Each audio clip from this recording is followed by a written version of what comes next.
Selebgram Ayu Thalia akhirnya menjalani sidang perdana atas laporan anak Ahok Nicholas Sayan di Pengadilan Negeri Jakarta Utara pada Selasa 10 Mei 2022. Ayu datang sebagai terdakwa atas dugaan kasus pencemaran nama baik. Disinggung soal persiapan, Ayu mengatakan siap memperjuangkan haknya. Simak video selanjutnya.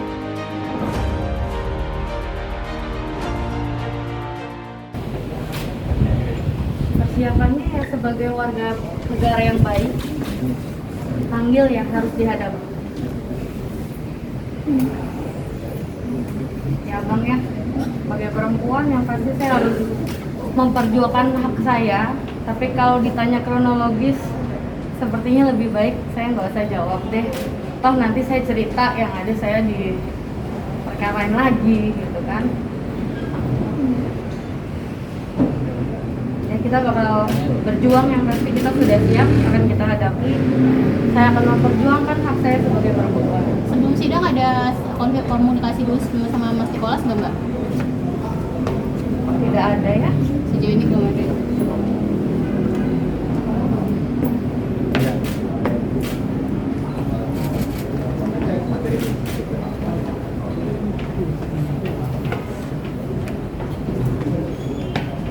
Gimana kira-kira teman-teman? Ya gimana Bang untuk hari ini? Ya baik, terima kasih teman-teman media yang hadir meliput dalam persidangan kasus perkara 415. Yang pertama, kehadiran kita di Pengadilan Negeri Jakarta Utara ini sebagai warga negara yang baik untuk taat kepada prosedur hukum yang sedang berlangsung. Jadi kalau ditanya persiapan kita nggak ada. Dinda, Gitu. Persiapan kita hanya berdoa kepada Tuhan yang Maha Kuasa. Jadi kalau ditanya tentang problem apa yang dialami oleh Ayu Thalia, saya kira nggak ada permasalahan hukum sehingga Ayu Thalia ini dijadikan sebagai terdakwa. Kalau pendapat hukum saya, kenapa seperti itu?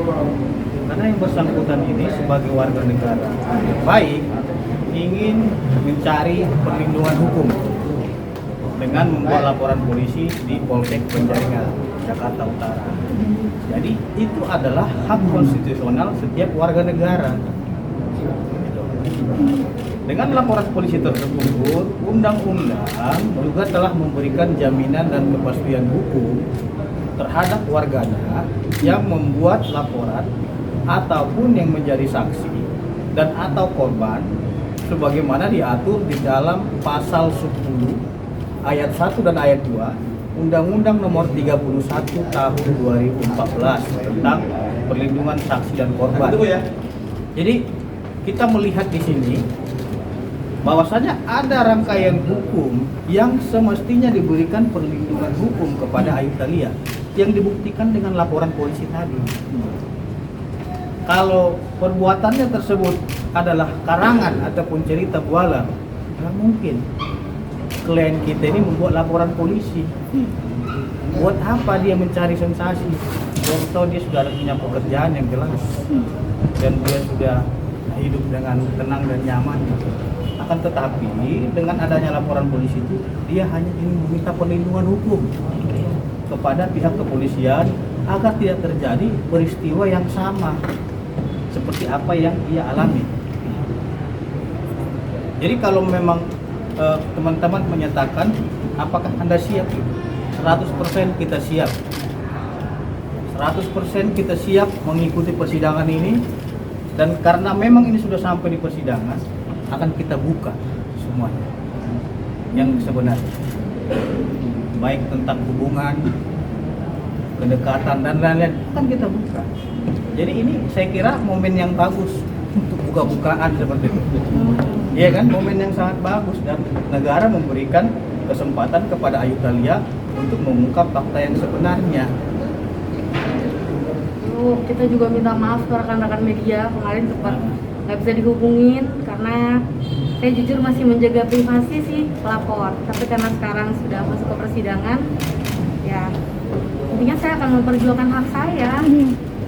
Apa yang benar akan saya perjuangkan. Saya nggak mau mau sejam saja disalahkan, saya nggak mau, apalagi setahun 2 tahun, karena saya nggak salah. Posisinya berarti Ayu Thalia ini sebagai apa, Bang? Yang pertama, status Ayu Thalia di Pengadilan Negeri Jakarta Utara sebagai terdakwa. Ini saya jelaskan, terdakwanya kenapa terdakwa Ya. kan begitu? Betul. Masyarakat kan bertanya-tanya. Sedangkan teman jadi korban ya, Bang? Dugaannya beliau dituduh melakukan pencemaran nama baik sebagaimana diatur dalam pasal 310 311. Itu kan pidana umum. Pertanyaan saya, pencemaran nama baik yang mana yang dilakukan oleh Ayu Thalia? Karena memposting. Ini kan saya baca di dalam salinan berkas perkara, Ayu Thalia dituduh karena ada postingan di Instastory-nya tentang luka lecet tadi. Ya. Yang kedua, ada dari bukti media pers dan ada bukti dari media televisi.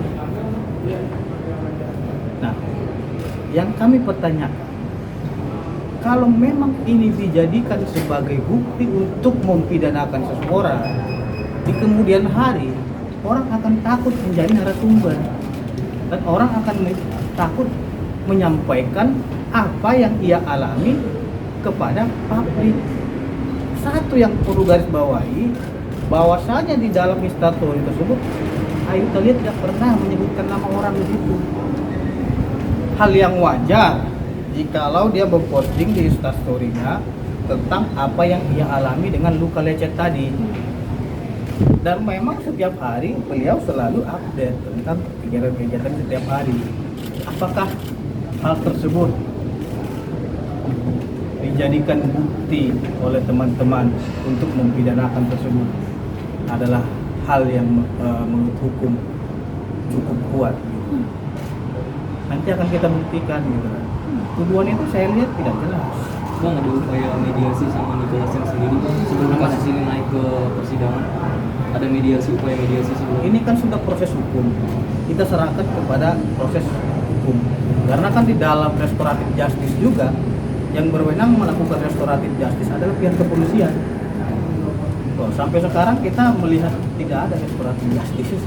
Kalau memang ada undangan untuk restoratif justice, ya tentunya akan kita hadiri. Gitu. Jadi apakah salah seorang warga negara yang memperjuangkan haknya untuk melindungi dirinya agar peristiwa yang dialami tidak terulang itu membuat laporan polisi? Kalau itu salah, percuma kita untuk buat laporan polisi gitu. Karena saya lihat di dalam dakwaan juga dengan dasar laporan polisi dan instastory beserta dengan bukti media. Salahnya di mana? Rekayasanya di mana gitu loh. Kalau memang ini mau fair ya, di dalam keterangan saksi itu CCTV tersebut ada 10 titik. Kenapa CCTV tidak dijadikan sebagai alat bukti? Kita harus fair juga. Nih, di dalam CCTV tersebut ada mungkin bisa dilihat rangkaian peristiwa, tapi CCTV tersebut tidak dijadikan sebagai alat bukti dalam kasus ini. Dan itu kita lihat di dalam salinan berkas perkara.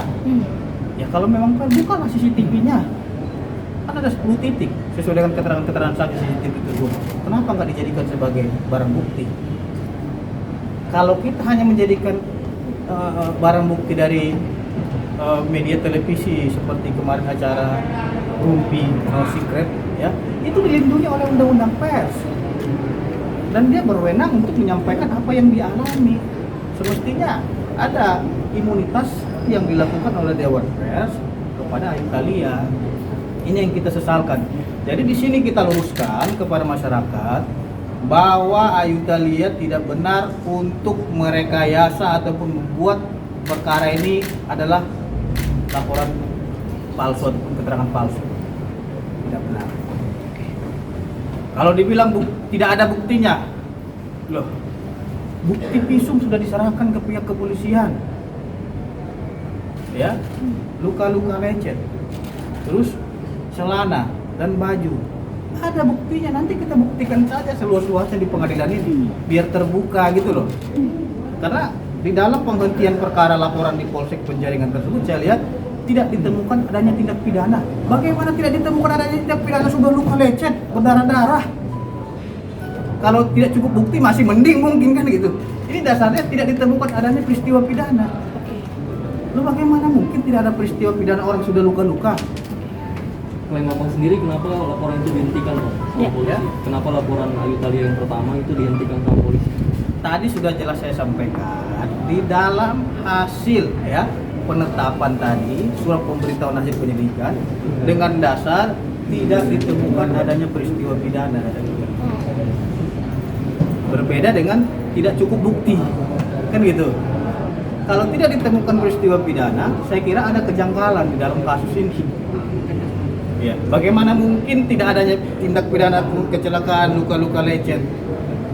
Itu saja simpelnya gitu loh. Jadi kita di sini menyampaikan hak-hak daripada Ayu Thalia agar pemberitaan terhadap beliau selama ini miring bisa dijawab dengan benar dan fakta yang sebenarnya. Kalau dibilang persiapan lain ini apakah ada takut gitu? Enggak, kita nggak takut, biasa aja gitu, santai saja, kita hadapi saja. Yang namanya ini persidangan, bebas untuk menyampaikan fakta yang sebenarnya, disampaikan saja. Kak Ayu sendiri gimana untuk, kan ini kan masalah naik ke pengadilan, pekerjaan sendiri, kehidupan pribadimu seperti apa? Kerjaan kehidupan pribadi saya ya berjalan seperti biasa karena emang kan saya karyawan. Ya orang biasa ya, karyawan ya, kerja seperti biasa. Masih di tempat Pak Rudi? Masih di Prestige. Ya, sidang dulu yuk. Ya, cukup ya. Iya ya cukup.